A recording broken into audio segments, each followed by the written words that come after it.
Welcome to Above Par. I'm your host, Kathy Hartwood. I show you how to take more of your talent to the golf course without practicing harder, taking more lessons, or buying new equipment. I show you how to end the frustration of underperforming so you can start playing to your potential. This is where you are going to learn how to think above par so you can play below par. Let's get to it.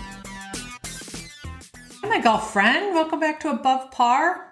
I'm super happy you're here, listening, sharing the podcast, sending me emails. I talk about that all the time, but I really do love hearing what you're doing with the content that I share here and how you're having some successes and wins, or even some questions about some other topics that you'd like for me to talk about. So I appreciate all of it.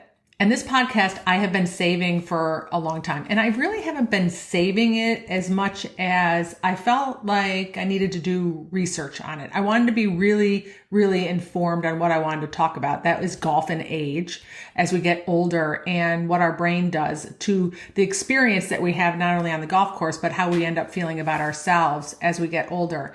And I can't think of a better time to release this podcast, this episode with you than the day before I turned 60.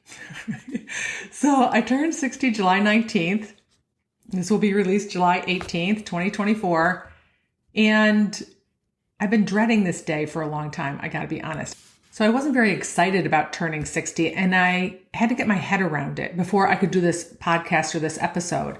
And as I started to think about age, it coincided with I lost my dad a couple weeks ago. And I think about the impact that age made on him as he got older, on how he felt and how he felt about golf, and ultimately how he ended up spending his time. So I want to talk about age, getting older, not young age. Okay. So if you're like 20 listening to this, listen and get ahead of this. So in 40 years, when you turn 60, you'll be like, I remember that podcast that Kathy had. But this is more for as we start getting older and we can start seeing changes in our golf game and what stories that we end up creating. I have had lots of coaching calls based on age. I coach a lot of competitive people who play golf in the senior division, and age is a factor. I have clients who are on the cusp of going into the senior division, and age is a factor. Honestly, I coach 20-year-olds and age is a factor. Now that I think about it. Let me talk about three main areas where age comes up. I hear that they're running out of time to play golf and enjoy the game, or even to compete and play in the tournaments or win the tournaments that they wanted to win. I hear I'm not as good as I used to, and I just can't handle that mentally. That's a challenge for me. And then the big one is I don't hit it as far as I used to, and I'm not enjoying hitting it shorter. Okay, let's get into the mindset part of this because I talk about how numbers are neutral. Me turning 60 is neutral. It is neither good nor bad until I have a story about it. Whether you're shooting 100 or 80 or 90, it is neither good nor bad until you have a story about it. They're neutral. Right? So for me, turning 60, I had to think about, okay, what am I making that mean? What am I making that mean about me? What's the story I have behind 60 as a number? Or just to be honest, I didn't like 50 either. So I had a story around that too. But yeah, I have stories. I do have stories about time running out, time with my kids. I have stories about my body now is going into a massive decline. Right? This is what I'm saying to myself. My skin's going to get all saggy and wrinkly, more saggy and wrinkly. Right? I'm going to start looking horrible. I'm going to have aches and pains and get sick, like all these things that maybe come to your mind when you think about getting older. It may not. I'm just asking you, when you have a number, whether it's a score, your 18-hole score, a score on a hole, or your age, it's neutral. It is neither good nor bad until you create a story. And it is that story that creates how you feel. Right? So me turning 60 originally, I'm going to give you probably 3 months and before, had a really negative connotation to it. I didn't want to tell anybody I was turning 60. To me, it feels really old. I don't feel 60. I don't feel like I look 60. I for sure don't behave like I'm 60. Right? So I had this cognitive dissonance in my head. It didn't correlate, it didn't match. Right? I made 60 mean something negative. until you run into someone who's 20 years older than you and you're like, oh my gosh, you're so young. It's all perspective. That happened to me last night at a restaurant. The owner of the restaurant came out and talked to me, and I said, my birthday's this week. And I told him how old I was going to be. He goes, you're young. That was so long ago, right? It's just a different perspective. So when you think about your age, you think about moving forward, playing the game of golf, what are you making that number mean? I want you really to ask yourself that. What's the story behind it? Is it neutral? Does it have a negative story? Because if it has a negative story, you're going to feel crappy about it.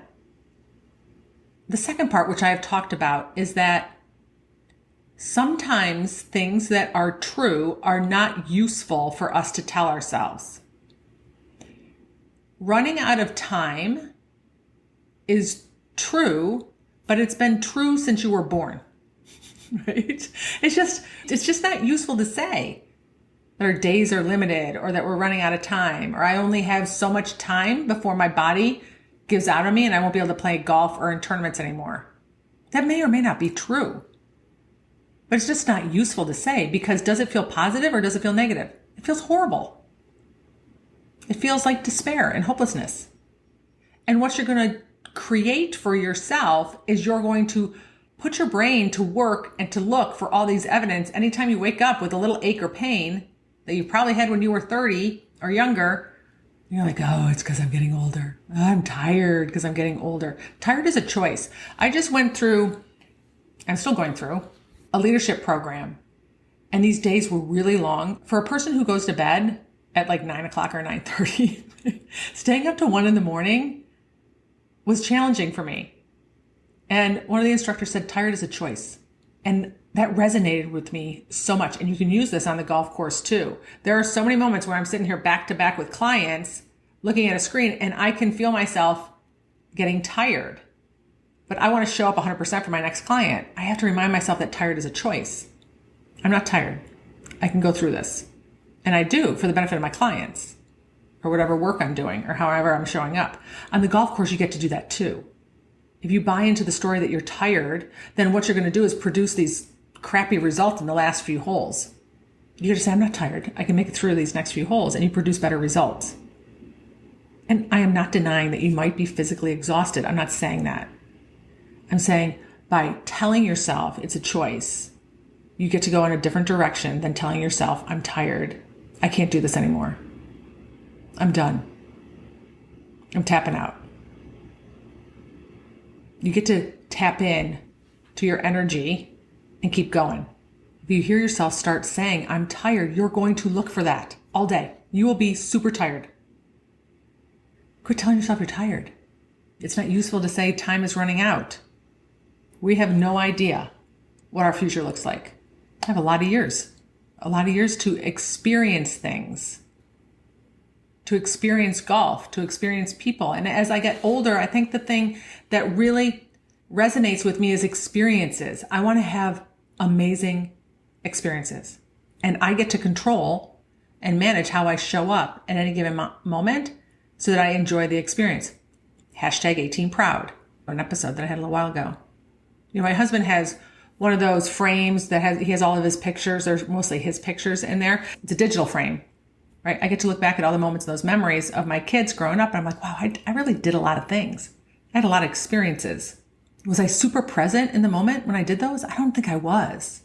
I think I was just going through the motions. I just was going out there playing golf and not really being present and enjoying the experience. I was showing up at field hockey games, not 100% present. I could see myself going on vacations with my kids and them laughing and joking. I'm like, wow, I barely remember that. Right? So I want to go forward and have and enjoy as many experiences as I can. I'm super excited about that. I want to play golf and enjoy the experience. I don't want to beat myself up when I go out and play. I want to enjoy the people that I'm with, the golf course I'm playing. I want to be grateful for all of it, because when you fill yourself with gratitude, there is no place or space for anxiety and worry.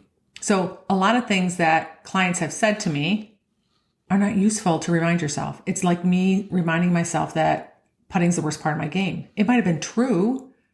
It just wasn't useful for me to tell myself that before I teed off, right? Because now I was going to go look for evidence of struggling with my putting. The same is true on what you tell yourself about your age and the story you have on how many years you think you have left or what you envision your future to look like. I'm not as good as I used to be. That might be true. Again, it's not useful to say to yourself, you are who you are right now at this given moment in time. This is what you get. You probably don't run as fast as you ran when you were 16. Right? You probably don't stay up as late as you did when you were in college. Right? We change. That's part of it. We evolve. And I don't agree that you are going to, as you age, get worse at golf. I 100% do not agree with that. But if that's your story, it will become a self-fulfilling prophecy for you. I also don't believe that you're going to start hitting it shorter. I actually hit it about the same distance I did when I played college golf. Okay, so let's be real. Technology is way better. Like if I had the same clubs back then, probably not. But I don't work at it as much as I did. I play with women my age who hit it further than I do. But besides that, what are you making it mean if you've lost distance? What's the story? Because that could be true. Lost distance from last year, lost distance from 10 years ago, from 20. What are you comparing it to? That could be true. But what are you deciding to make that mean? What's the story that feels crappy? Shift the story. It's neutral. Your distance is neutral. Your distance is a number. You get to think what you want. Okay, so I'm going to tell you a story about my dad. So about 5 years ago, I'm going to say when my youngest daughter was a senior in high school, and she actually graduated early. We went to Naples, which is where my dad was. And I joined the club that he was at because I wanted to play as much golf with my dad as I possibly could while he was on this planet. So we played lots of golf together. And it was a point when I grew up, I played in front of my dad. Then in Florida, when we were playing golf in Naples, we were playing the same tees. And as time went on, Dad lost some distance. And that golf course that we played was too challenging for him. And actually, that's not true. He could have played up forward at the most forward tees, and the golf course wouldn't have been so challenging. But his ego wouldn't let him do that. So golf became a really sore spot for him. This is a guy who one year broke his age, shot lower than his age. I quit counting at 110. So he played in the winter in Florida, and then he played in the summer in Rochester, New York. He got over 100 rounds below his age. I don't remember how old he was, like let's say 74. So a lot of rounds in the 60s, in the low 70s. This guy loved golf. Golf was his life. He was a golf pro. He competed. He'd love to compete against anybody for anything. There was never a round where he goofed off. It was always serious. It was always about scoring. It was always about doing his best. So my dad decided he needed a different club. And he found this other golf course in Naples that was more suited for, I'm going to just say, older clientele. And he told my brother and I, you have to see this place. It's beautiful. You're going to love it. I think you should join. So my dad left me at the other club, went and joined this new golf course. And Dudley and I went out and played. My brother and I went out and played. And we finished the round and he said, what do you think? He goes, it's great, isn't it? It's amazing. We weren't sure if he was being serious or not. It's kind of like when you go to the sunsets, especially in Naples, is a thing. You sit outside and people are waiting for that little boom of light right when the sun creeps down below the water line. We're sitting on the golf and people go, oh, I saw it, this burst of light. And everybody else is looking at me like, are you crazy? Okay, this was like a burst of light moment at sunset. My brother and I were looking at each other going, okay, that's nice, but we would lose 100 balls out there. Because it's designed for people who don't hit it very far. And so Dad got to play the middle tees. He got to go back to the tees that he used to play. And now he could reach the greens in 2. He could go back to shooting the numbers that he was shooting. So Dad changed his environment, but he got to feel better about his distance, right? Because he made his distance mean some horrible things about him and his golf game. And then the other component is competing and feeling like you have to hurry up and win. You have to hurry up and play in these next couple years because your time is running out and you're not going to be able to do this forever. I just want to say, does that feel good? It doesn't feel good to say that. And I don't know that it's true. There's even super senior divisions. But if you do that, what you're doing is you're creating so much urgency for yourself to play well, to win a tournament. And everything we do and don't do is based on how we get to feel. So how is it that you want to feel in these tournaments? Is it that you're going to miss the competition? Because you get to redefine that. You get to find competition anywhere. and everywhere. My dad certainly did. He loved to just pick up a match and have a competition because he loved the feeling of competing. That's still available to you. But when we say we're running out of time and I need to hurry up and win, I need to hurry up and finish at a certain number, I need to make sure that I'm winning the club championship, then we're using the time, those years, from a place of desperation and urgency versus being present and enjoying the experience. All right, my friends, you get to define what you think about your age. Going forward, you get to define what you want to think about your distance. If you lose distance, I'd question all that. Don't just say it's just part of age. No way. Don't surrender. Don't give up. Don't tap out. I'm not tapping out. I'm releasing a book. My first book I'm publishing. I'm releasing it tomorrow. I'm just getting started. I reinvented myself at 55. I have a lot of things ahead of me. I'm going to make sure that I'm taking care of myself so I can play golf as long as I'm on this planet. So if you're struggling with your age and you're thinking about some of the things I talked about in this podcast, whether it's your distance or time running out or competition or what you make a number mean, I want to remind you, you get to think whatever you want for your own benefit. You get to shift your experience right now on how you think and how you feel because you can. I mean, if you're going to spend the next 20, 30, 40 years on this planet, why would you spend them being stressed and anxious and worried and nervous and hopeless and scared? You get to jump into it and be really excited and motivated and determined. I'm ready to go. So no tapping out, my friends. Let's go. If you're listening to this podcast and age is a thing for you, let's go. There is no stopping. There is no tapping out. It's all neutral. You get to decide what you want to think about it. All right, my friends, have a beautiful day and a beautiful week. And I'll talk to you next Wednesday. Bye.